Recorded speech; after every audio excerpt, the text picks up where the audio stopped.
topic for both of us. Okay, hello everyone. Adriana and Matt here. We just both had a quick catch up before we went live, and we're both sharing, I think, kind of similar emotion. Well, like not similar emotions, but we're obviously experiencing something that this might bring up some maybe emotions or memories. But if you're joining us, welcome to the conversation about dads. Matt, welcome. What a great opportunity to have you here again. Oh, it's amazing to be here with you again. We've certainly picked another really easy topic to talk about, haven't we? So I really enjoy this one as well. As we were just saying just then, it's a hugely emotional topic for me. Of all the topics to probably discuss, I don't think there's anything harder, given my experiences on the receiving end of a dad, but also now being a father myself. And from my perspective, the sort of journey that I've been on, I guess, over the last sort of 7 to 10 years. Yeah, well, I share, obviously when we started talking about kind of dads, I could like feel my emotions and like tears are slowly coming up. But I think this conversation hopefully can bring or shed some light to current parents or current dads to start actually seeing how now when they're dads, how they can actually make an impact on their children and also their own life and their experience as being a parent. So, oh, sorry, I don't know why. The dog is like, good, stop. I need to get the treats out. This is what happens as soon as you mention dads. Stop it. Okay, so what is your thought? What are your thoughts about? I'm so confused about honestly this topic, and I'm just like, oh my god, I'm going to say something wrong. But what are your experiences as a dad? Let's start there first. My experiences as a dad. Wow. Yeah. Okay, so my initial experience before I became a dad was one of complete terror, of complete fear.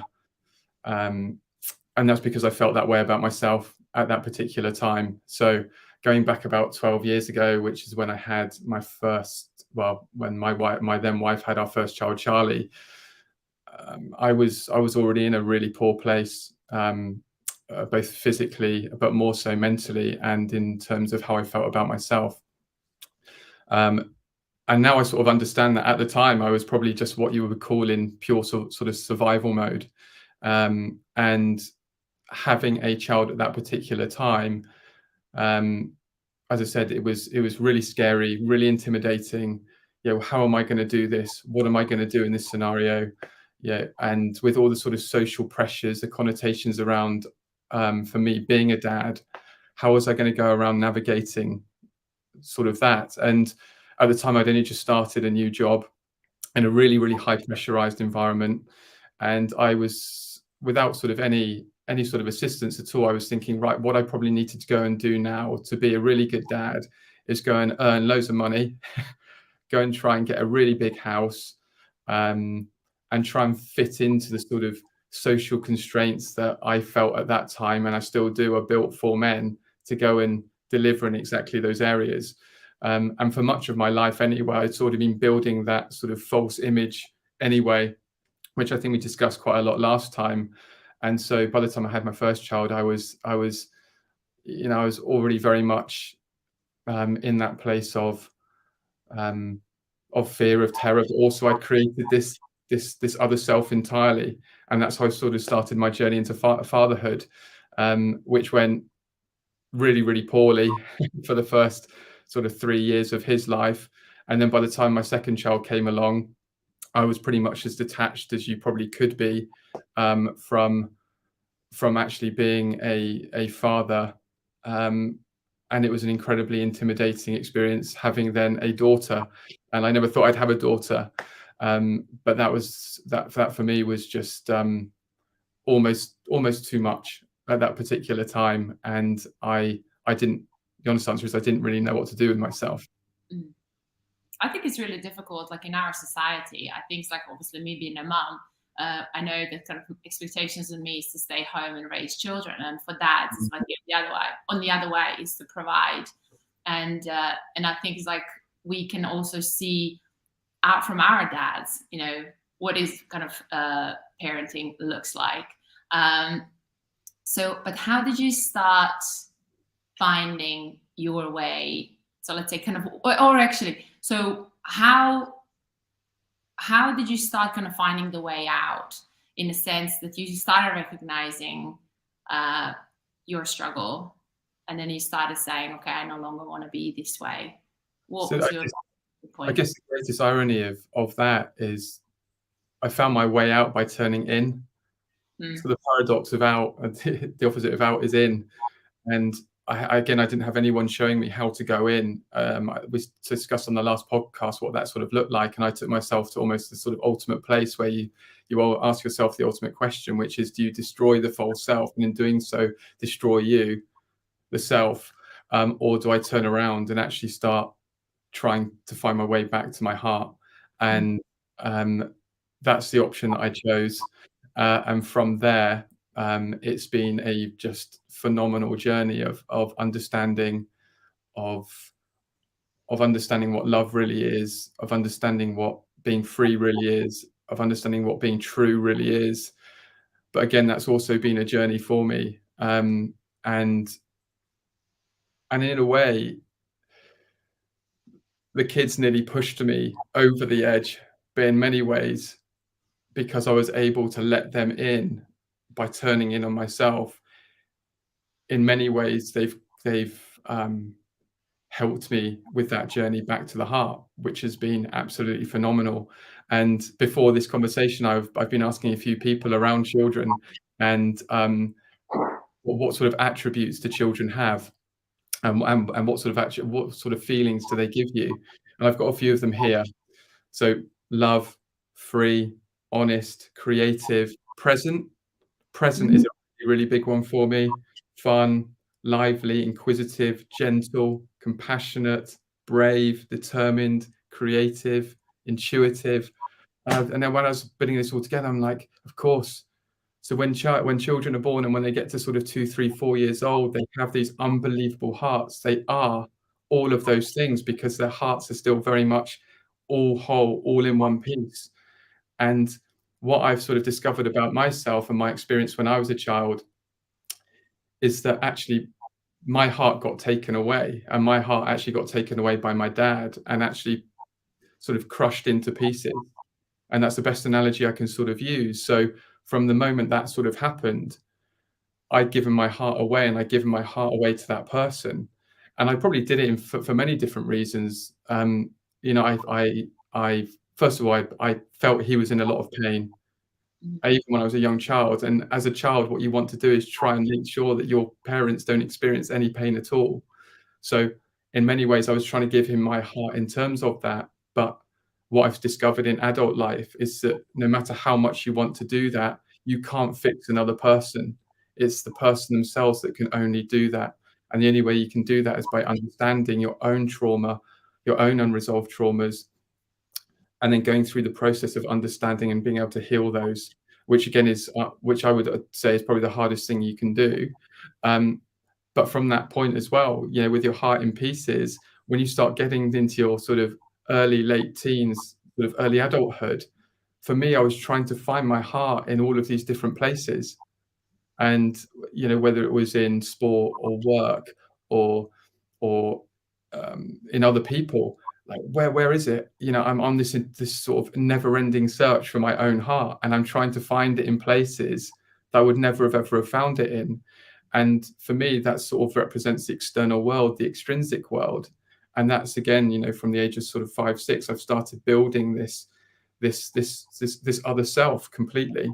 And in my day, a lot of it was, how did I deal with that pain, that fear, and that anger that I then had as a child? And sport was an area that I sort of released a lot of that in.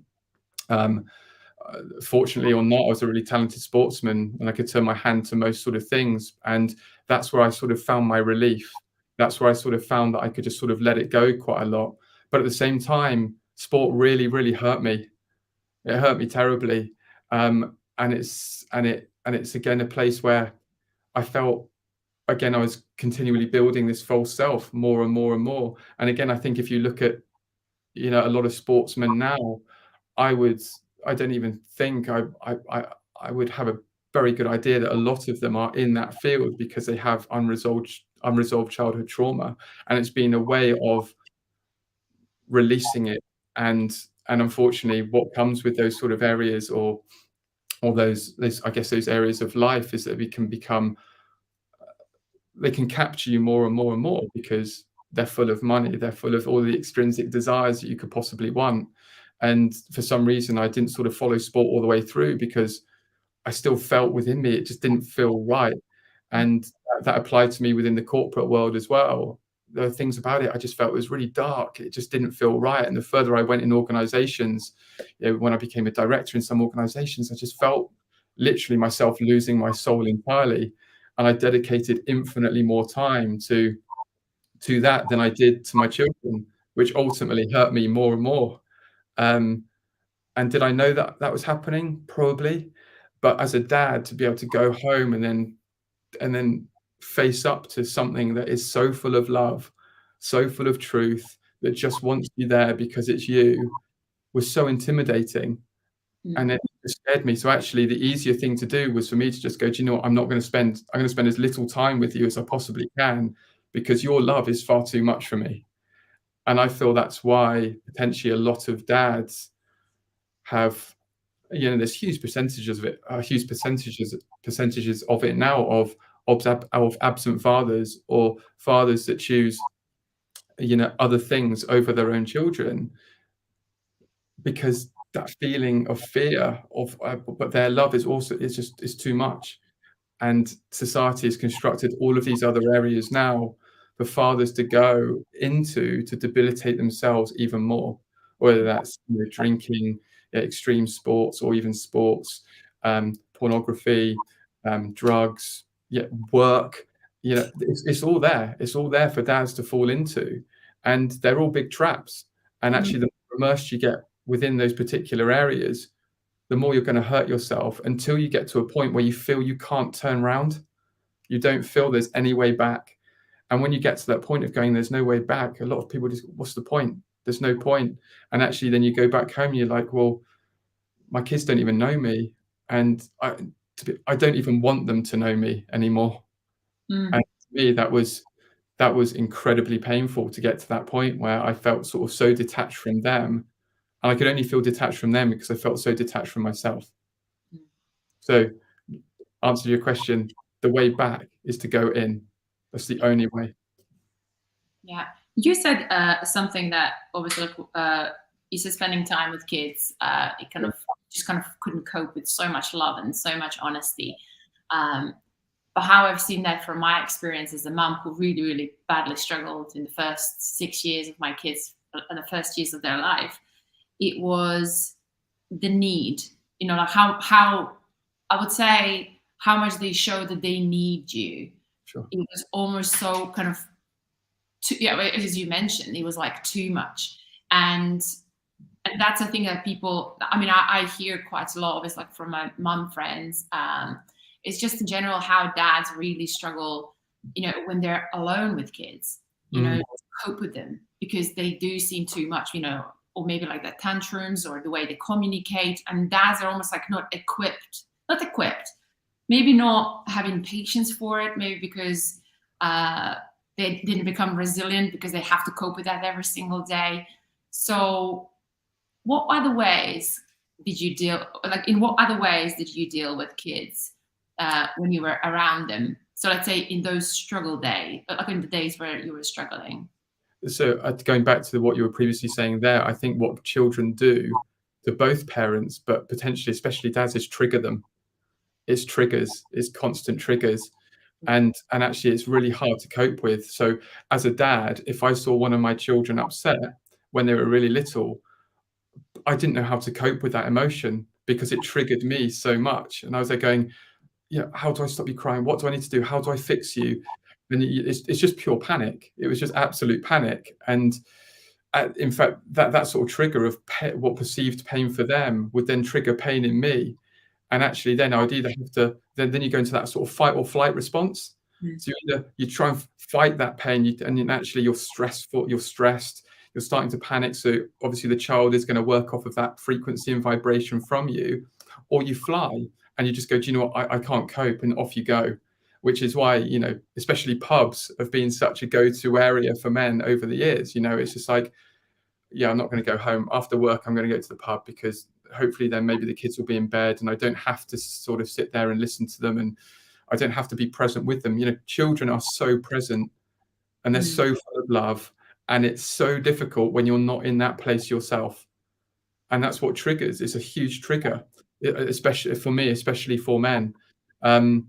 And the way it's, the society has sort of constructed itself in such a way where men traditionally have had to go out and be the breadwinners, earn the money, go and put themselves under relentless pressure, climb the corporate ladder, whatever it might be. But part of that corporate ladder, it's very greasy, and it's pretty grim. And what comes with it is this pull into these other areas that deplete you even further, and take your soul, and literally take your soul. So when you do return home, you don't really have very much to give at all. And because children are so present and so full of love, it's just so hard to cope with.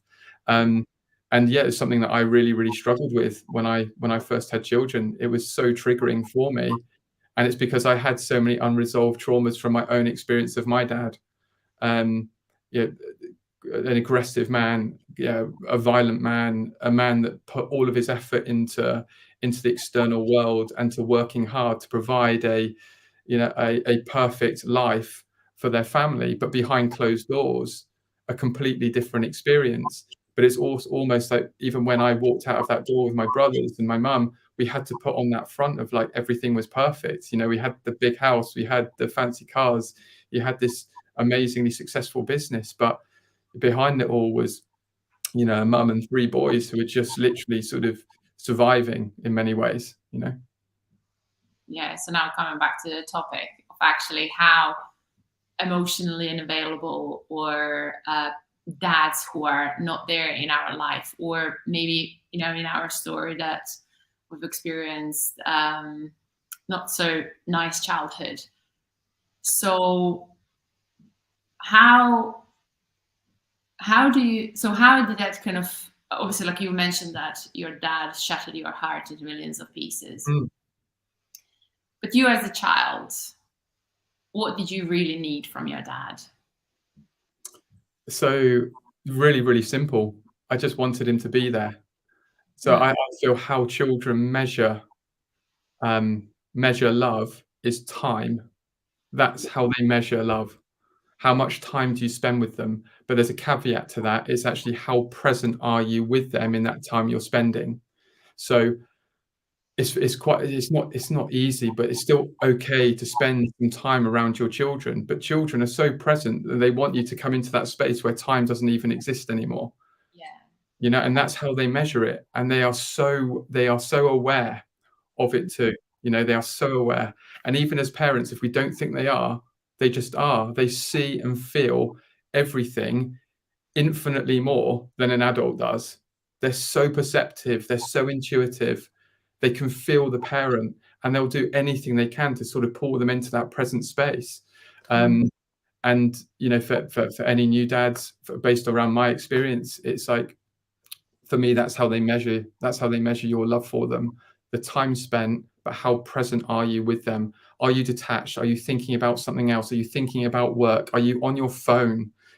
Phones now, children can't stand it. But at the same time as well, when children get to 6, 7, 8, 9, 10, guess what? They'll just start copying you anyway. They will copy all of the things that you've been doing within their life from the age of 0 up until 8, 9, 10. So that's why I would suggest to any dad at any age, the best thing that you can do is to stop and to turn in on yourself and start that understanding of that and that healing process. So even within the word healing, you have the word heal. The heal means to stop. So you can only start healing if you're prepared to heal yourself. It's only possible if you do that. But to stop is one of the hardest things that a human being can do, because again, we've been constructed from such an early age to believe that we have to be stressed, we have to be doing things, we have to be successful in an extrinsic, external based world. So if you can, stop and see. Yeah. Well, so now you kind of reminded me, like when you were talking as well, like about your dad and having a successful business. And I think it's like, so from my experience, like my dad was like very successful and we had abundance of money. And it was a very interesting thing. So anyone out there who is actually chasing, let's say, materialistic things or to actually provide for their family. And when I look back as a child, what you just said, it's, I can't even, I hardly can even remember like our dad actually just sitting and talking to us. It was just constantly chasing more and more money, you know, I don't know, to pay my studies, to pay my travels. And actually, like, so from my experience with my dad, I just wish that, yeah, he didn't care as much about money, that, you know, he spent some time with us. But I think what you also mentioned, that lots of our parents, like our dads, have been traumatized, you know, in their childhood. 100%. And obviously, they carried a lot of luggage or baggage. And now when we bring that into our days, then obviously like we are kind of damaged or carrying the baggage from our parents. What would your message be to the dads out there who get triggered by their children? Because obviously that healing is important, but it's the most scariest thing. Oh, it's the most intimidating thing. It's the hardest thing that any human can do. It doesn't matter if the external challenge that you think is impressive, whether it's winning a gold medal, winning a premiership trophy, becoming a movie star, nothing, climbing Everest, rowing an ocean, it all pales into significance when you talk about healing and stopping and making the internal journey back into self. It's the single hardest thing anyone can do without any question at all. And the other caveat to that is that when you do choose to do it, there's not going to be anyone sort of patting you on your back, you know, saying well done. There's no external recognition for what you're about to do. It's your own journey back into your heart, to find your heart, to recognize who may have taken your heart. That's a massive one, because unless you know that, how can you go and firstly understand it, potentially forgive it, and start healing that process of it? It's a really, really difficult thing to do. But actually, when you come to that standstill, when you heal, you allow those things to start coming in. And actually, instead of then utilizing all of this other stuff to distract you, it can be, and it is, and I can tell you 100, it's excruciating when you first start it. It's like defrosting yourself. It's so painful, but it gets easier. And as it gets easier, your heart starts to open, and all this love and all this beautiful stuff that's inside every single human, without any question, starts to materialize. So that inside out analogy that I always use starts materializing, and it just becomes this beautiful experience. Again, along the, you know, I can only speak about me, but in terms of mine, you know, I spoke last time about markers, and having these people sort of come into my life from nowhere that have just sort of shown me or kept me on that sort of path, you know, and I've just kept on going with it. And I've had so many amazing experiences from it. And when you start it, you can't turn back. It's a really odd thing, but it's like when you start it, you can't turn back, because you start to go, wow, this is something that, this just feels right in my heart. This feels right. And you leave the mind. So the mind is time. It's circular. It's dualistic. You know, it's painful. It's fear. The heart is the absolute. It's just love. It's just free. It's just honest, and it will give you everything and more than you can possibly have imagined if you're prepared to go and do that. But the first part is admitting. It's admitting to yourself, to no one else, but admitting to yourself that you need to do it. No one else can tell you. It's like trying to tell an alcoholic they've got a drinking problem. You can't do it. You know, you can show them, you can tell them, you can give them examples, you can show everyone they're hurting, you can show the devastation and the collateral damage that they're causing, until they're ready to say, I am. What can you do? And sometimes you have to let those people go. And that's part of life. That's what I've experienced along my journey back to my heart. I've had to let so much go, so much materially, people, places, things, because in some ways your path gets narrower and narrower and narrower, and you get further and further away from so much stuff. But at the same time, as your path gets narrower, it widens out in the ways that you never thought were imaginable. And that's just amazing. Why would you not want to do that? But yeah, for me, that's what true courage is. And but again, there's going to be no one saying well done. There's going to be no one patting you on your back. There's no reward apart from the reward that you give yourself: self-love, self-esteem, self-efficacy, self-belief. All starts with self, obviously, but not so obvious. And then now something popped into my mind. So, like, for example, my heart was frozen. I did not want to feel in any way. And I just think there's so many people out there who are absolutely frightened to even think what's below here. So especially I think for men, I mean, obviously, like we all know, as a boy, stop crying, or a boy, like, stop showing the emotions. So what if men, like now dads, were experiencing and they see that they've got issues at home, or for example, they are super disconnected with their children. They can't stand being around them. They can't handle, even a conversation, because kids need more and more and more from us.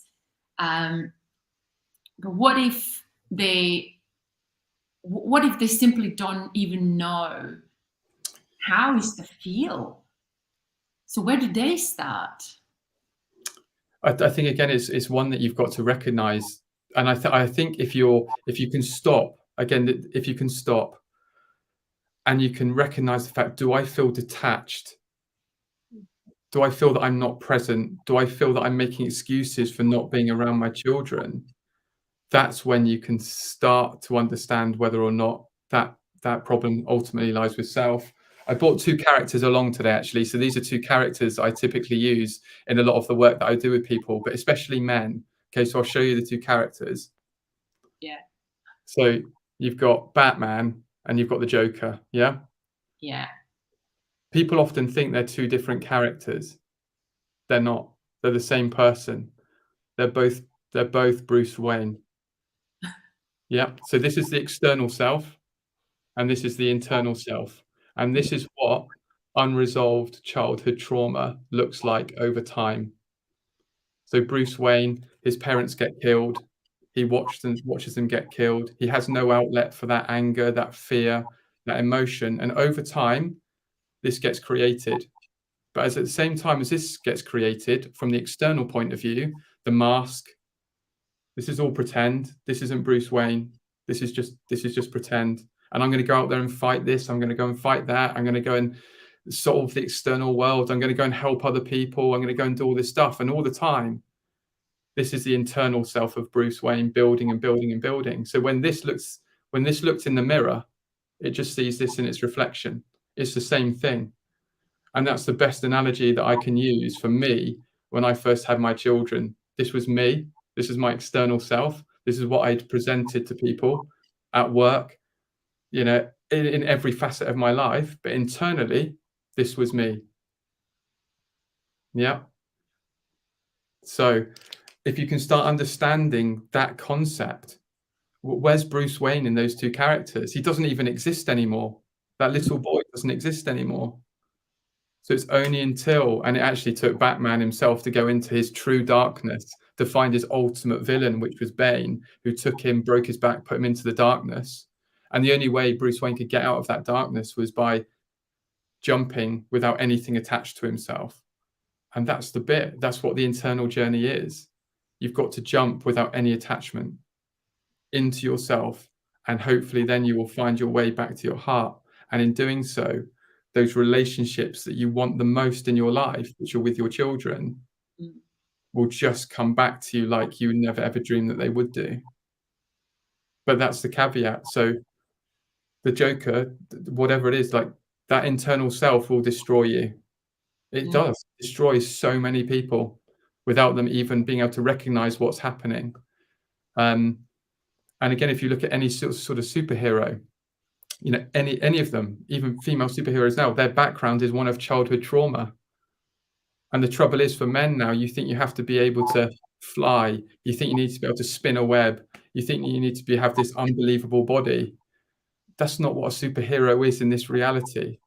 A superhero is someone that is full of love, who is present, who does the little things, you know. And through my own resolution of my own trauma, my own childhood trauma, I was speaking before we came on, I can now remember some of the beautiful memories I do have of my dad. And one of them was when I was 4 years old. My dad always used to leave work really, really early, and I would always want to get up before he left. And we got into this routine where he'd get up about 5:30, and he'd go into the bathroom and start shaving.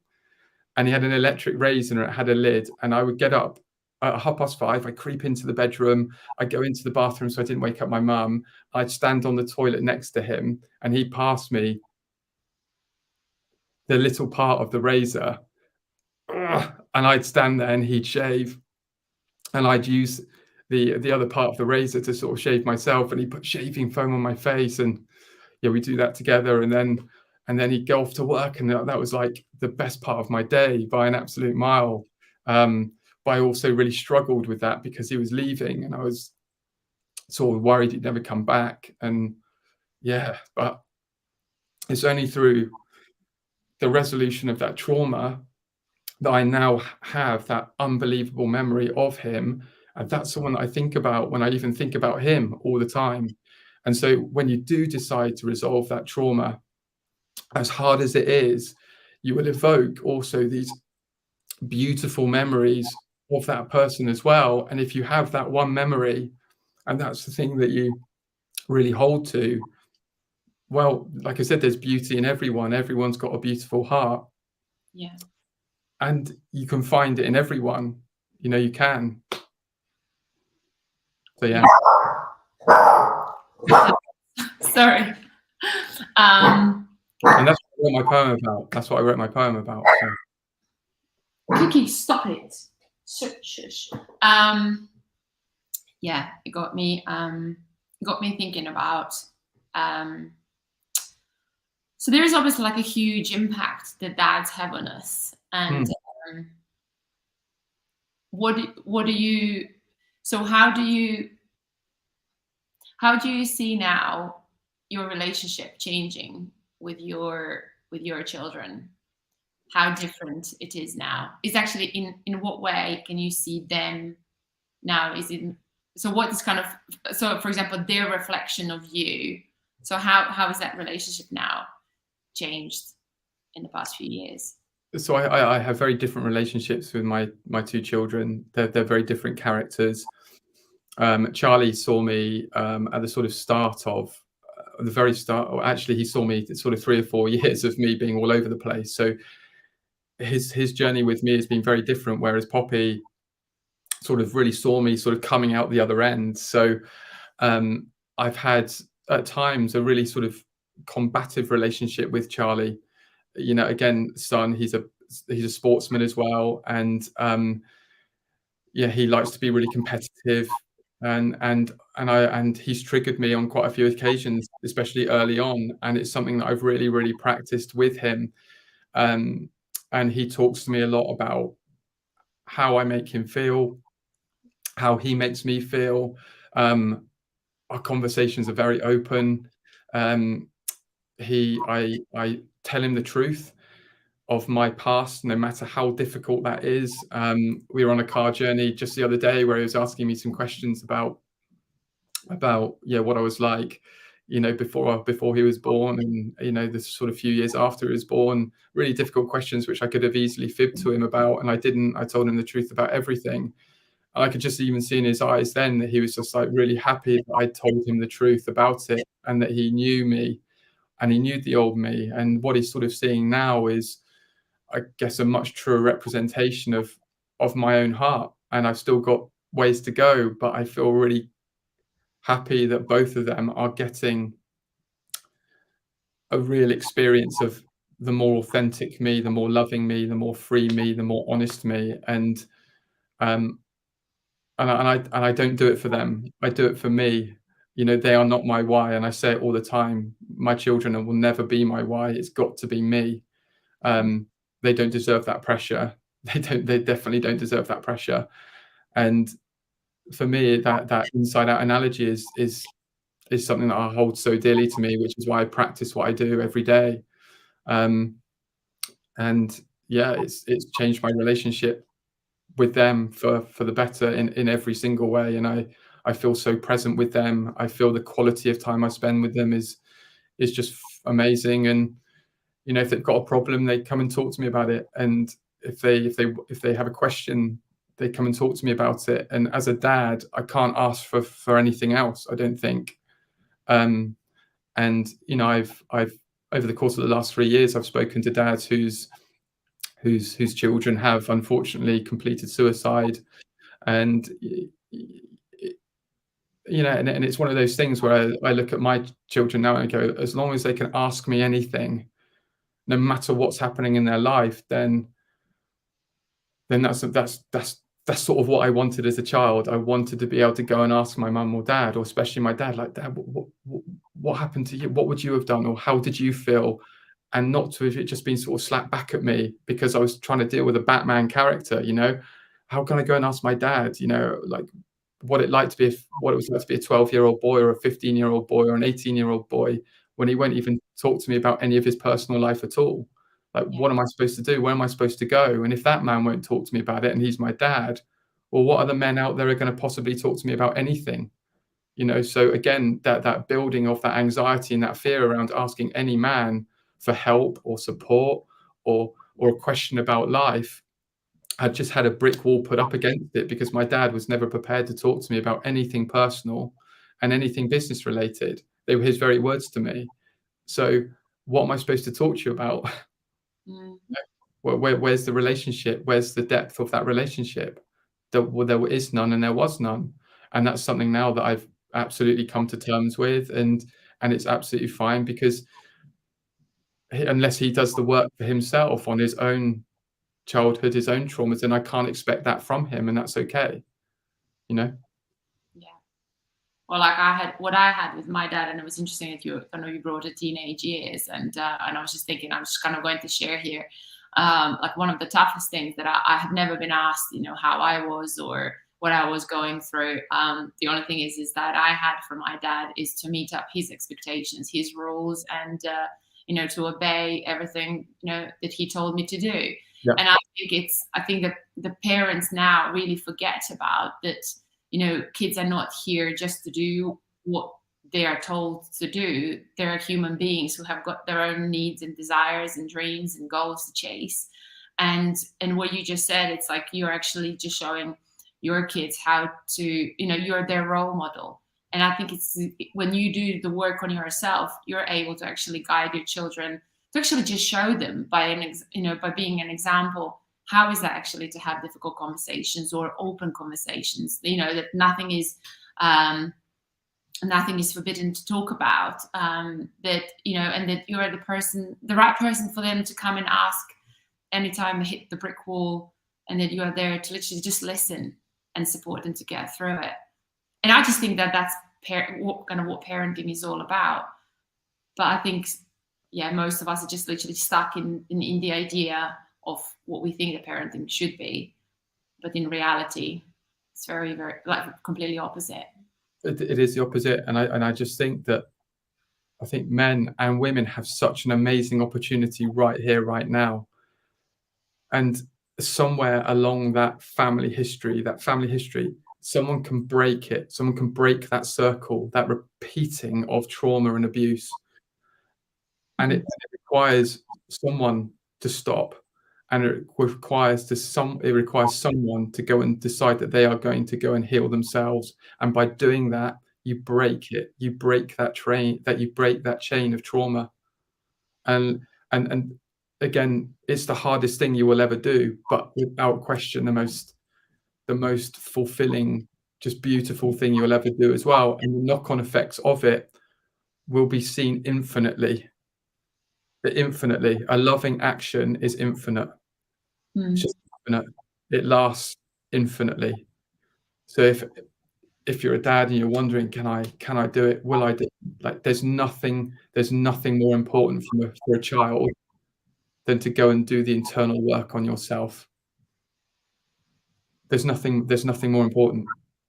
If you feel like you love that child, go and do the internal work, and they will reap the benefits from you for the rest of their lives. It's like generations, not What- just with your child. You can turn it all around. This is the amazing thing. You can do it. Like I said, I don't remember the presents my dad bought me. That I don't even remember, like, the holidays we really went on. What I remember were those tiny little moments when we were connected. We were absolutely connected, and me shaving with him was one of them. Just pure. That's the most beautiful memory I have, and it's not an external memory. It's just complete connection. You're there together as one. You know, we're looking in the mirror together. Or am I looking at you, or are you looking at me, or are we the same? We're the same. We're the same. And that's beautiful. And that's, for me, what humanity should be. We should be completely connected. And the only way to be connected is to make sure that each of us are back connected with our own hearts. Unless we are connected back to our own hearts, we cannot be connected as a society. It's impossible. Yeah. Well, you just brought me memory of me and my dad. That kind of got me teary. Yeah, it was a funny thing. Like, so I, for example, spent my whole life really kind of just hating him. And only recently that I kind of remembered, because kind of our life kind of went before Civil War and after Civil War. And all I can remember before Civil War, it was literally like me dancing on weddings on his shoes, because he was a great dancer. And it's really interesting how much we push away, because obviously if we are kind of going towards the dads, not to like them. But I think it's just a message to everyone out there. You can literally just change your life around, and it doesn't have to be as it is now. And I think from your experience and my experience, literally the shift in relationships can change in such a short time. And obviously the journey is long, and I think the journey never ends, because life is kind of, constantly evolving. But yeah, anyone out there, all the dads out there, reach out to Matt. I think he's got an answer for you. The most beautiful thing is the answer lies in every single one of us. It lies in our own hearts. But it's when we fall so out of love with ourselves, when we become so detached from ourselves, and that's fear, and that's the mind. It's so hard to turn in. Because that external journey just becomes more, it traps you further and further and further. It's like until you feel like there's no way out, and there isn't. And unfortunately, quite often that ego self, that alternate self, just wants to. It gets so heavy and so angry and so fearful that one day it will just want to end itself, and by ending itself, it ends you. And that is just why, that's why I often say, within the heart of darkness, that's where you really find your own heart. You can still see it, you can still find it if you want to, but quite often I think people have to take themselves to that point of almost no return, which is what I did. But it doesn't have to get that desperate. It doesn't. You just got to be able to stop and understand, and then go and do the internal work, whatever it takes, because your children, and actually people around you, will just benefit from it in ways that you can't even imagine. But you'll never know about it. That's the caveat. You'll never know about it, because it's internal. There's no reward for that. There's no medal. There's no trophy. There's no money. There's nothing. But you will feel it yourself. Your own heart will just start to piece itself back together. And you won't stop until you feel that you've put that last piece back in place. And for me, that's the ultimate journey. Yeah. But have you ever really met anyone who reached out to you that wasn't at close to the breaking point? I think we're kind of conditioned that that's kind of the only thing that we're actually making a turn. It's when things get really bad.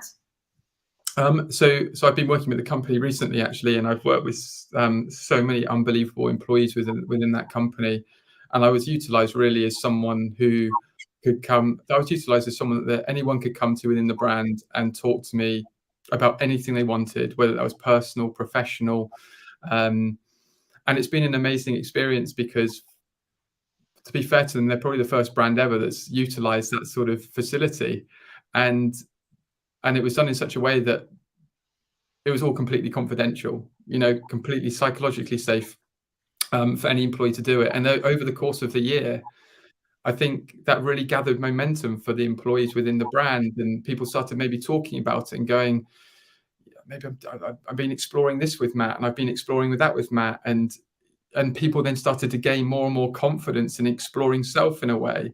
And some of the changes that some people made within that brand have just been phenomenal, not from an extrinsic point of view, an external point of view, but from an internal point of view.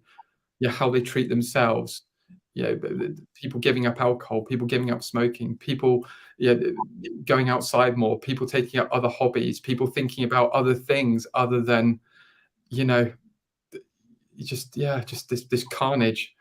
It's and then what is an amazing experience. And to be fair to the four guys that own the brand, that was an incredibly courageous and brave thing to do.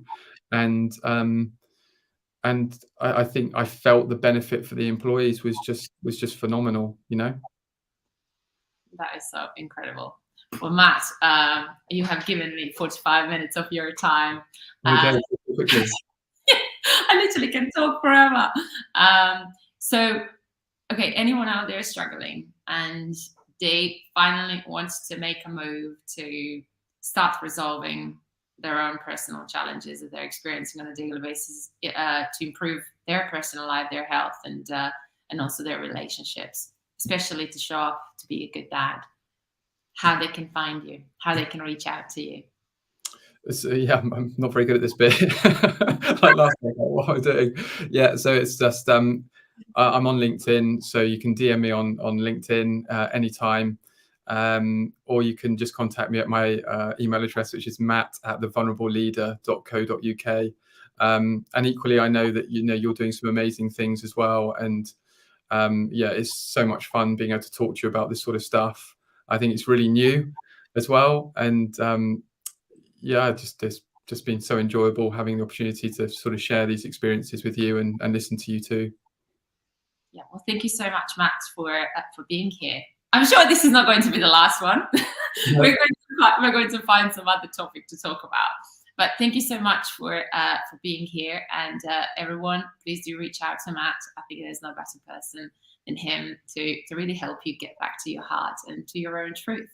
So thank you very much, everyone, for joining us. If you have got any comments or questions, please drop in the comments below. And I wish you all, very soon it's going to be Christmas, isn't it? It's probably too early to say Happy Christmas, but see you all on LinkedIn or on Facebook, and I look forward to catch up with your comments. Matt, thank you so much once again for joining us. Okay, bye. I'll see you soon. Bye. Stay good.